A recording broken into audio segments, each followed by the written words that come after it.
Nós veremos agora o John Locke tratar das fronteiras que devem ser demarcadas entre Estado e Igreja.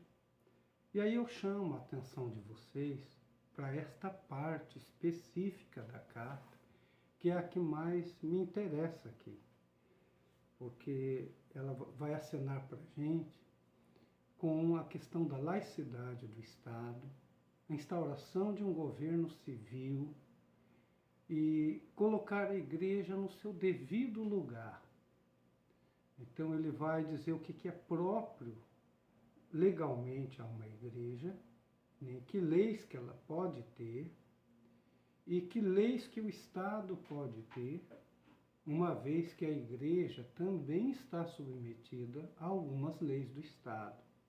Ela não pode superar isto. Então vamos lá.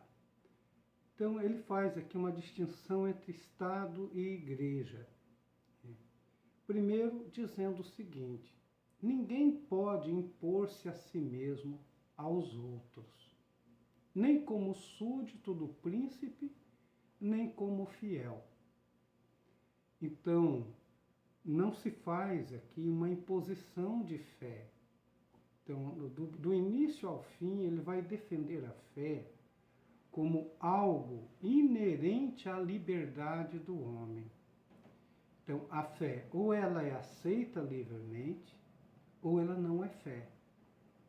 Tá? Ninguém pode camuflar sua perseguição e crueldade não cristãs com o pretexto de zelar pela comunidade e pela obediência às leis. Então, uma igreja, né, advogar para si um direito de perseguir, isto não procede, ela não tem esse direito, que era o que ocorria na época, quando a igreja havia uma certa prostituição dela com o poder civil, com o poder temporal, né, de perseguir, banir pessoas, de extorquir pessoas, expropriar bens das pessoas. E, para acumular assim um absurdo, condenar pessoas à morte, né, depois de um processo duro de tortura. Então ele diz, ninguém deve solicitar permissão para sua imoralidade e impunidade de seus delitos. Então, nem a igreja, nem um cidadão comum, né, nem um fiel. Então, pelo fato da gente ser religioso, não estamos autorizados a agir, né, no sentido de eliminar as pessoas que por acaso discordam, pregam coisas diferentes. Então há necessidade, ele diz aqui, de demarcar as fronteiras entre Estado e religião. A primeira coisa que ele vai apontar para a gente aqui é a questão dos bens civis, né? Os bens civis que também se remete aos bens que uma determinada comunidade tem. Então ele escreve assim: a comunidade é uma sociedade de homens constituída apenas para a preservação e melhoria dos bens civis de seus membros. Apenas, ele coloca. Então, as pessoas se associam, fazem sociedade, vivem congregadas, né, entre si, para que a vida seja um pouco melhor, né, para a preservação e melhoria dos bens. Então, não há nada, né, que justifique uma agremiação de pessoas para o mal. Né, que se não for para isto aqui, não faz sentido ter uma agremiação de pessoas, uma sociedade, por exemplo. Né? Quais são os bens civis a que ele se refere? Primeiramente, a liberdade de cada um. A saúde física, ou seja, aquilo que é bem-estar do corpo. Todas as pessoas têm direito a isso. Né? A libertação da dor. Então, com a ajuda da ciência ou não, né, se busca assim, o alívio de dores. Então não há aqui nenhuma autorização para que, até com a ajuda da ciência, com artefatos, você inflija dores às pessoas, né? É o caso da tortura. Também são bens civis, principalmente, posse de coisas externas, como terras, dinheiro, móveis, imóveis, enfim, tudo aquilo de que a gente, de uma certa maneira, necessita para viver, e alguns, né, assim, projetando para o futuro, como é o caso da propriedade, são bens civis, né, que deveriam ser fruto do trabalho de cada um, e uma vez que e isso é constado no nome desta pessoa legalmente, de forma alguma essa pessoa pode ser expropriada nisso. Ele está dizendo isso aqui porque uma das punições que um herege, por exemplo, recebia era perder a posse dos bens, que normalmente ia para a igreja. E a igreja então dava outros destinos a esses bens, sobretudo as terras, casas, né, o dinheiro, enfim. E acontecia, por exemplo, que se um pai fosse acusado de uma heresia, ou que tivesse parte com o demônio, esse homem seria inquirido através de tortura, e depois disto, né, que raramente ele conseguia se inocentar, né, todos os bens eram tomados, então toda a família que sobrevivia a esse pai de família padecia, caía em desgraça, na pobreza. Então, é isso que John Locke está dizendo, isso aqui não cabe à igreja. A igreja não tem esse direito, nem o Estado tem esse direito, na verdade, né? Ocorre às vezes que o Estado pode desapropriar terras, mas ele tem que indenizar as pessoas. Por exemplo, ao fazer uma barragem num rio, né, para construir uma hidrelétrica, então várias porções de terra serão submersas. E quem morava ali, as populações ribeirinhas, tem que ser transferidas antes para um outro lugar que o Estado deve arrumar, né? Outras casas devem ser construídas no lugar. Então, assim, arbitrariamente, as pessoas não podem perder os bens simplesmente. E a igreja muito menos tem esse direito. Então, ele diz, qual é então o dever do magistrado civil? O magistrado civil é toda aquela conjuntura de justiça, de execução da justiça, até mesmo do fazimento de leis, né, que cabe ao Estado, né?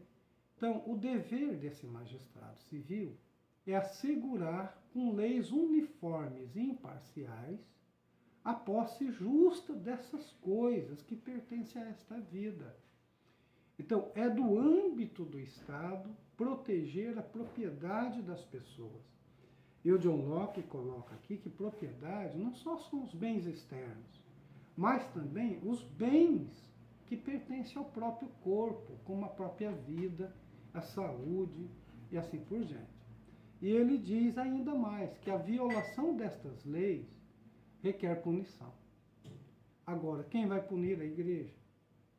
Quando ela atenta contra a vida de uma pessoa, quando ela manda para a fogueira uma pessoa, porque não acredita mais nela, ou faz uma pregação contrária à que ela colocou, quem vai levar a igreja para o tribunal e vai condená-la? Hoje é possível isso, mas naquele tempo, como é que fazia se os reis eram ligados, de uma certa maneira, a uma igreja, e ficavam subordinados a ela, à autoridade do Papa, por exemplo? Como é que seria? Então, John Locke aqui está delimitando. Uma coisa é o poder do Estado, independente da igreja, tem que ser laico, tem que ser civil, né? E outra coisa é o poder da igreja, que só se estende a seus fiéis, mas ela não pode reproduzir crime nenhum que seja reprovado pela lei civil. E aí ele faz algumas considerações. Né? Primeiro, o magistrado civil não legisla sobre a salvação das almas. Né? Escreve ele. Não cabe ao magistrado civil o cuidado das almas, nem tampouco a quaisquer outros homens. Por que ele está dizendo isso? Porque isto é um assunto totalmente estranho ao Estado. Né? O Estado não é religioso, ele é civil, ele é laico. E tem que ser laico, inclusive para garantir o direito à liberdade religiosa, à opção religiosa. E, claro, a uma pluralidade de fé. Então as pessoas podem estar nas religiões que elas acharem adequadas e elas terão o direito de estarem ali, tendo a sua vida assegurada. Né? Então não há fé por imposição. Se o Estado fosse religioso e adotasse uma religião, né, como até pouco tempo no Brasil se tinha uma religião oficial, né, como nos países que são teocráticos, como Irã, Iraque, né, Emirados Árabes, né, a própria Arábia Saudita, onde o islamismo é religião oficial, então aqui você tem uma fé imposta, né, condicionada politicamente à pessoa do chefe, que também passa a ser um chefe religioso.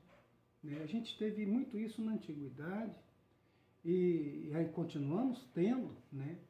E aqui no Brasil, algumas pretensões de que pessoas religiosas de determinadas igrejas queiram estar no Congresso, queiram estar na política, para viabilizar, né, uma permanência dos evangelhos, uma permanência dos assuntos religiosos. O John Locke está dizendo não. O Estado tem que ser imparcial nesta forma, e para ser imparcial tem que ser laico. O Estado não tem uma fé. Não é dever dele salvar almas. O Estado, ele assim, se ocupa de coisas temporais, coisas do tempo, do aqui e do agora. Então, por exemplo, agricultura, economia, as questões políticas, a educação, coisas que são do tempo, da época, né? E não necessariamente da salvação da alma, que são assuntos transcendentes, assuntos assim que, conforme a pessoa crê, ela vai se regozijar num outro mundo. Não, o Estado é o que governa a vida da morte ao nascimento. Né? O Estado não tem nada mais que ver com o pós-mortem das pessoas. Né? Isso é assunto de fé. Então, a fé não pode ser imposta, muito menos por uma lei civil. Né? E nem a igreja pode impor a fé. Ela pode pregar, ela pode persuadir uma pessoa de que aquilo que ela prega serve, é adequado para ela, mas a liberdade de entrar lá é do fiel, né? Como também tem liberdade de sair.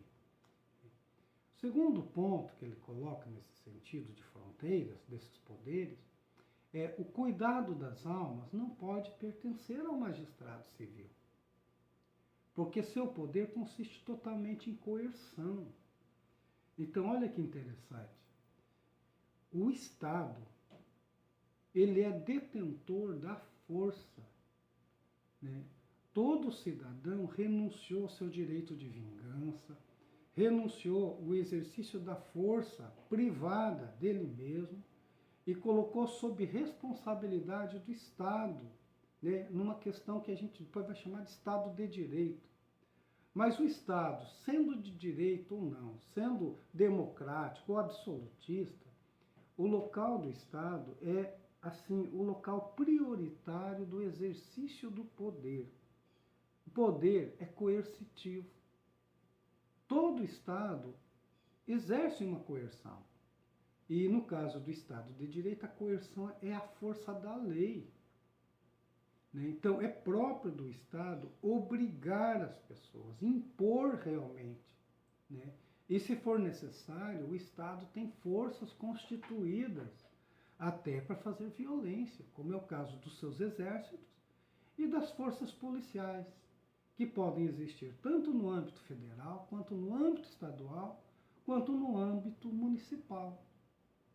Então, a polícia é um braço do Estado, necessária ao Estado, importante força, porque ela tem que conter, às vezes, alguns desvios, algumas excedências das pessoas. Então, o poder temporal, né, do Estado, o poder civil, é um poder de coerção. Sempre será. Mas no caso da igreja, não. A igreja não tem poder de coerção. A igreja não impõe fé através da força. Por quê? Porque a fé é uma adesão interior, né? É do coração das pessoas. É você, diante do mistério, não entender as coisas, mas você tem uma inclinação de aceitação do mistério. Isso se faz no seu interior e nunca através de uma força exterior. Certo? Nesse ponto, John Locke está falando corretamente o que deve ser. Ele escreve: confisque os bens dos homens, aprisione e torture seu corpo. Tais castigos serão em vão se esperar que eles o façam mudar seus julgamentos internos acerca das coisas.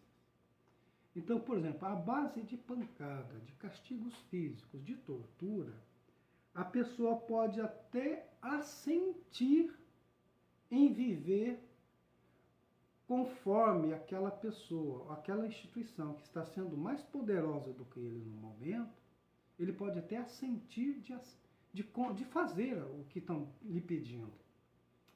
Mas isso não é consentimento.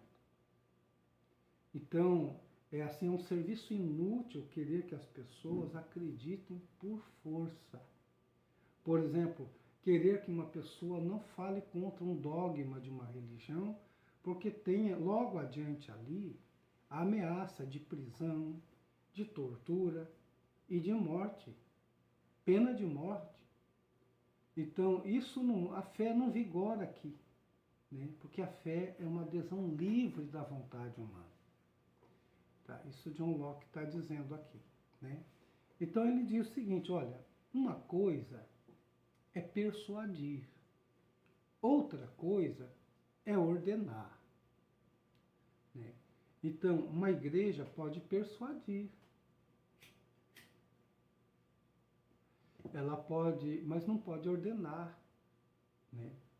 Então, por exemplo, a magistratura pode usar argumentos para corrigir, mas não compete às pessoas a pôr de lado, não compele as pessoas a pôr de lado a humanidade ou a fé, né? Então, persuadir difere de ordenar, diz ele, difere de coagir, né? Uma coisa são argumentos e a outra coisa são os decretos. O Estado governa por decretos, mesmo que seja o Estado de Direito, que tem uma lei, com base nelas, você faz decretos, né, que são os ordenamentos da vida civil. Mas a igreja não. Uma fé não é imposta por decretos, né? O decreto pertence ao poder civil. E a fé depende da boa vontade humana.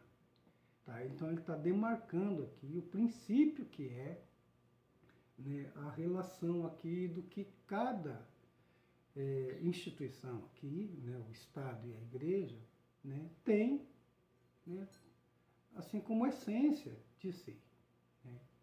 Então, ele diz, ó, uma coisa é o conselho, o aconselhamento, a outra coisa é a força, né? A igreja pode aconselhar, pode e deve. O Estado também pode aconselhar, também, mas só o Estado detém o exercício da força. A igreja nenhuma pode dar voz de prisão a ninguém e dar comandos de morte a ninguém. O Estado pode. Se a gente estivesse no Brasil né, uma lei para civis, né, como pena de morte para crimes hediondos, o Estado pode instaurar. Né? Isso pode ser aprovado um dia e a gente voltar a ter pena de morte no Brasil. Né? Como pode também ser o contrário, né? Os países que ainda mantêm pena de morte podem revogá-la. Né? Isso só o Estado faz. Agora a Igreja, em nenhum momento é próprio dela fazer uma condenação. Todo homem, escreve ele, tem o direito de admoestar, exortar, convencer a outrem do erro e persuadi-lo através do raciocínio a aceitar sua opinião. Aqui é relativamente às pregações, né? Mas é função do magistrado dar ordens por decreto e compelir pela espada.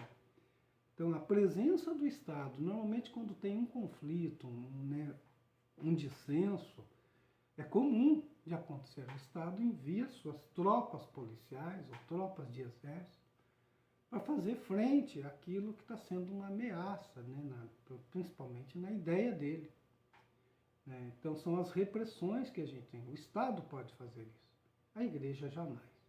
Né? Então, o que cabe aqui? Né, são as competências que ele vai dizer.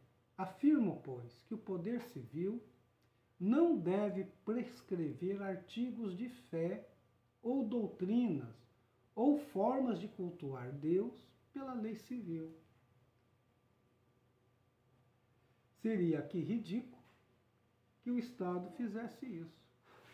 A partir de agora, em todas as escolas públicas, nós vamos ter na entrada ou em cada sala de aula uma Bíblia, ou na parede em frente ao quadro, né, onde se escreve a lousa, vamos ter um crucifixo, que aqui no Brasil somos cristãos na maioria, e a minoria que se dane. Não. Em escolas públicas elas são laicas, universidades são laicas. Não se deve, de forma alguma, manter um símbolo religioso, sendo que a população brasileira tem uma vivência plural de fé. Né? O lugar da Bíblia em lugares de exercício de poderes civis é um equívoco. A Bíblia tem que existir na igreja ou nos lares das pessoas que são crentes, né? De católicos, evangélicos, enfim. A não ser que, por uma questão de respeito à pluralidade religiosa, se colocasse lá todos os símbolos sagrados de todas as religiões, né, de uma forma democrática. Mas isso é inadequado. Então, o Estado tem que ficar ausente, né, isento de qualquer pendor neste sentido. Certo? Então, e ele continua dizendo, a fé exercida através da força, né, a força de pena, é inútil. Né? As penalidades, porém, não são de modo algum capazes de produzir tal crença. O esclarecimento é necessário para mudar as opiniões dos homens, e o esclarecimento de modo algum pode advir do sofrimento corpóreo. O que ele faz aqui? Ele está condenando, sim, claramente, o exercício, né, um instrumento da tortura, o uso da tortura como instrumento de você impor a fé a alguém. E ele está falando isso da época em que os católicos perseguiam os protestantes, né, com o extermínio deles, né, depois vice-versa também. Né. E o terceiro ponto que ele coloca aqui, nessa questão de fronteiras, né, mesmo que a autoridade das leis e a força das penalidades fossem capazes de converter o espírito dos homens, ainda assim isso em nada ajudaria para a salvação das almas. Então, por exemplo, falar de uma religião do príncipe é um absurdo. Né? Dever a felicidade eterna a um acidente de nascimento, né? Porque você nasceu num país onde o príncipe é católico ou o príncipe é protestante, você tem que ser católico ou protestante conforme é a crença do príncipe. Essa é a coisa mais absurda que você poderia afirmar a respeito da fé, né? E então não se impõe fé desta forma, né? E aí ele pergunta, né, sobre a questão, o que é a igreja? Ele vai dar uma definição de igreja. O que é a igreja? Uma igreja é uma sociedade livre de homens, reunidos entre si por iniciativa própria para o culto público de Deus, de tal modo que acreditam que será aceitável pela divindade para a salvação de suas almas. Essa definição é cabal. O que é uma igreja, então? É uma associação de pessoas, é uma congregação de pessoas, né? É uma comunidade que é cimentada por acreditar exatamente nas mesmas coisas, no mesmo Deus, num rito diferente a Deus, numa narrativa especial de Deus, que as pessoas julgam convenientes para elas. Apenas isso. E ele ainda fala uma outra coisa, ó, para o culto público de Deus, porque toda igreja tem o direito de se propagar, de evangelizar, né, de ir atrás de mais fiéis, né, de pedir permissão nas casas das pessoas, como faz os testemunhos de Jeová, por exemplo, né, e outros irmãos crentes, né, de falar, posso falar da Bíblia para você? Eles podem entrar num hospital, numa prisão, e falar com os presos, falar do Deus que ele acredita? Pode, é direito dele fazer isso. Agora, a pessoa escuta, ela adere se por acaso aquele assunto deu pregnância interior para ela. Só isso, né? Então, a igreja é assim. Então, culto público de Deus, né? As pessoas têm que saber o que eles fazem lá dentro. Eles vão dizer como é que é, né? Como é o ritual, como são a vivência dos sacramentos, e assim por diante. Isso cabe à igreja. Mas nada mais do que isso, né? Então, a igreja é uma sociedade livre e voluntária. Não se nasce membro de uma igreja, ele vai dizer. Então, uma outra coisa absurda é achar que a fé é transmitida por herança biológica, por hereditariedade, né? Então, se é por hereditariedade, a gente vai atrás de uma sucessão apostólica, ou então dos patriarcas, lá dos antepassados, a religião dos antepassados, né? Eu posso ter a minha. Ele vai dizer, isso é uma garantia absurda. Por quê? Porque as pessoas não estão ligadas por esse laço biológico a uma fé. A fé não depende disso. A fé depende apenas de uma adesão da vontade, né? Então, ninguém está subordinado por natureza a nenhuma igreja ou designado a qualquer seita, mas une-se voluntariamente à sociedade, na qual acredita ter encontrado a verdadeira religião e a forma de culto aceitável por Deus. Então, aqui não cabe de forma alguma, né, achar que a fé depende do sangue. Não.